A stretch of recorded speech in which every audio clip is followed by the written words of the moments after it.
Good morning, students. All right, so CAP. What is CAP? You're going to need to remember CAP. It is context, audience, and purpose.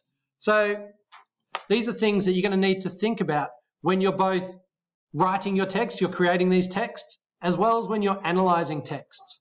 So context is the background around your text, the information that people might need to know to fully understand what you're talking about. Audience is the intended audience, who you're writing it for, or who the piece has been written for. And purpose is why it's been written. What has it been written for, or what are you writing it for? So when I say text, this can include films, books, just about anything can be a text of some kind. So there's two things to think about with the context in which it was written by the author, and the context in which it was or will be read. So this is the background information that the text carries with it. I'll just move myself out of the way of the text there.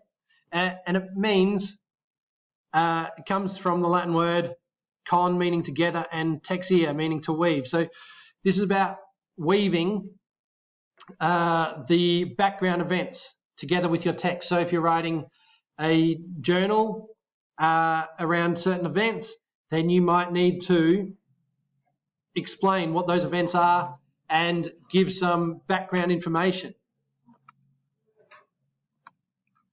So I'll move me again. I'm probably going to have to keep moving me.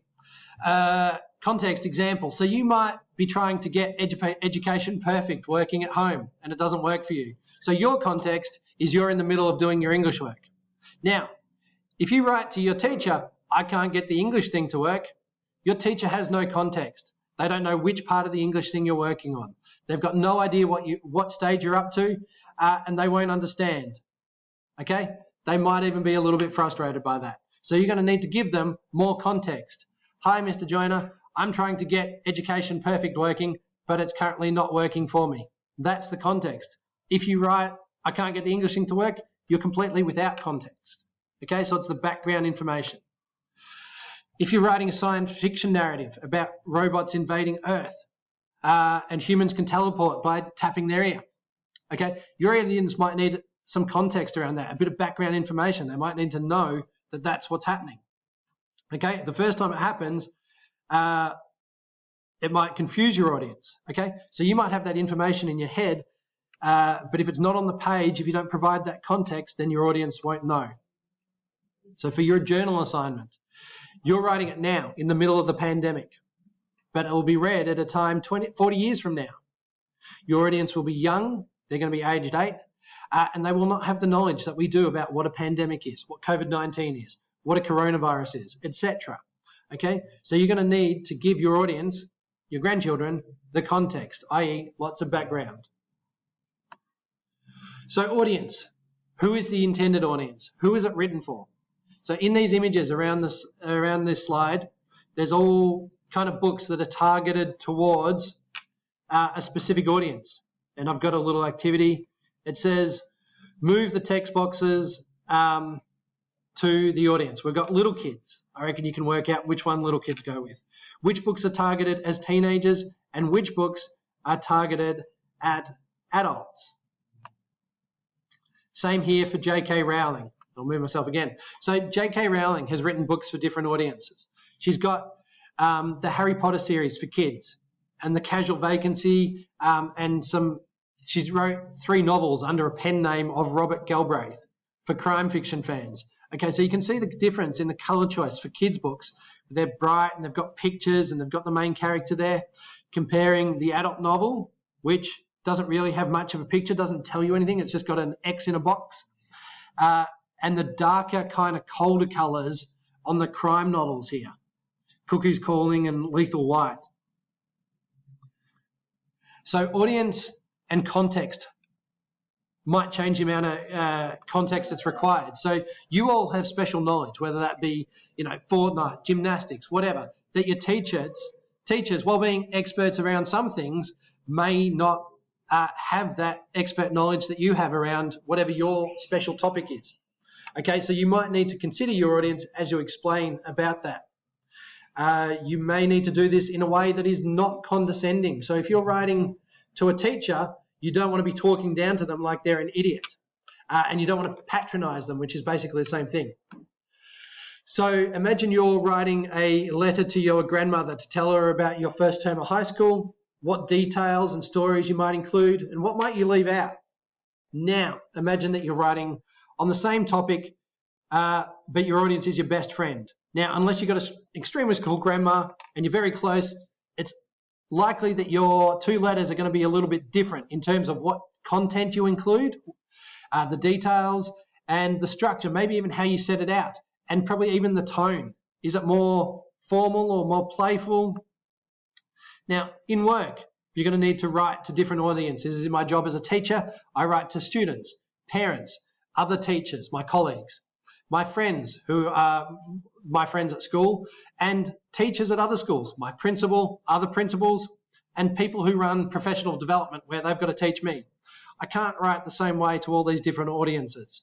To students, I might use a specific vocab to expose you to words, but then sometimes I put the meaning of the words in brackets. Now, if I did that to my principal, he might find it a little bit patronizing. So speaking or behaving to someone as if they're stupid, and he wouldn't like it. So see how I've got the words in brackets here, speaking or behaving towards someone as if they're stupid, giving the definition for patronizing.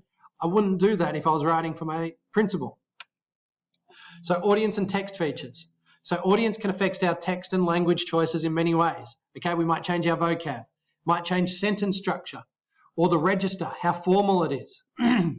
We might use more or different images and diagrams, or more sophisticated ones or less sophisticated ones, simpler ones. You might adopt a different tone, be more respectful depending on your audience. Modality, you might use those high modality words or lower modality words depending on who you're talking to. If they've got an authority over you, you can't tell someone who's an authority over you, you must do this, where you might change the modality and just saying, oh, this is an option we could pursue. And you might even change your layout, the way you've written it.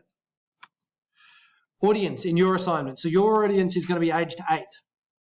You're going to need to take into account, I'll move my big fat head again, what information they're going to need explained. You're going to need a simple, easy layout for them. You're going to need images to help your explanation wherever possible. Your purpose. So every text has a purpose. I'll just move me again. You might be writing a letter to complain, writing a piece to persuade someone, instructions to tell someone what to do, or a piece that's aimed at entertaining your audience. You may be writing to inquire, ask questions and find out information. Or you may be writing to describe something. No matter what your purpose is, your writing will have one. Okay, so we've got some examples here. And I have to move me again. This is becoming a fun game. So your purpose could be persuading someone, okay? So maybe you need someone to think or do something. So we've got examples here, ads, junk mail, etc. You might be writing to inform someone, tell someone about something. Could be a newspaper article, government leaflet, etc. You might be writing to find out something, ask someone to give you information, or maybe you're writing a job application form or a survey or questions around that job application. You might be writing to entertain someone, make someone feel amused, relaxed, or absorbed in your piece of work. Could be a short story, a poem, a joke. And no doubt you can think of more. I've got a couple more, but I won't go through them. You can read them in your own time. And that is the end of our context, purpose, and audience. So basically, context is the background information you need to provide.